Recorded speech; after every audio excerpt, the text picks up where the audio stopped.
Wow, today does not feel like a Friday at all.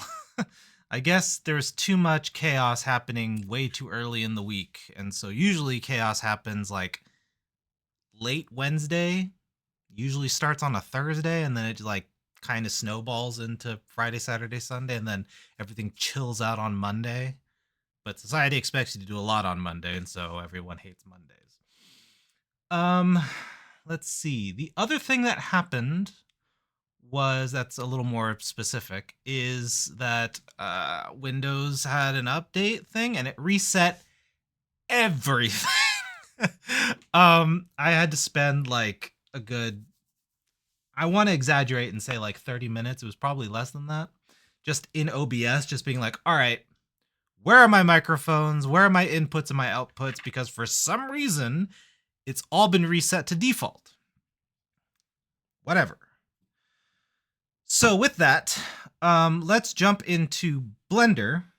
So in this session of Blender, I decided to tackle the thing I avoided last time, which was the Christmas lights, because I do want to apply Christmas lights to a few things like the borders of certain doorways and maybe the railing, but that's going to be an issue for a later time, and I'll explain why later. But for today, it was mostly just kind of digging up my old references and kind of reminding myself how to do this. And so as it turns out, it's really simple, and I laugh at myself every time that I remind myself how this works. Two modifiers. You need an array modifier and a curve modifier, and then you can just do this yourself. But I thought that that was a little too simple with just one string, so I thought that I would overcomplicate things by adding 3 different lights.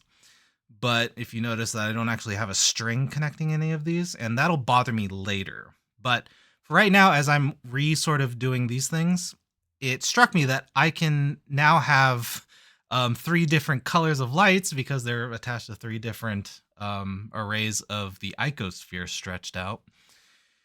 And I was actually really glad that that was a thing that happened, because I thought I was going to have to go through this whole rigmarole of how do I randomly select each thing in the array to be a different color, yada, yada, yada. Whereas in this one, I didn't really have to think about that.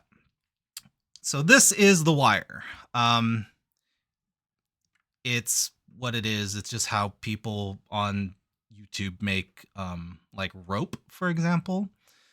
And in looking at sort of what was going to be the finished product and actually seeing the emissions light up in the dark, I realized that there was this rogue light and I didn't really know what to do with it. So I just moved it inside, lowered it down a little bit, and then expanded its fall off. And that's kind of what I got going on outside.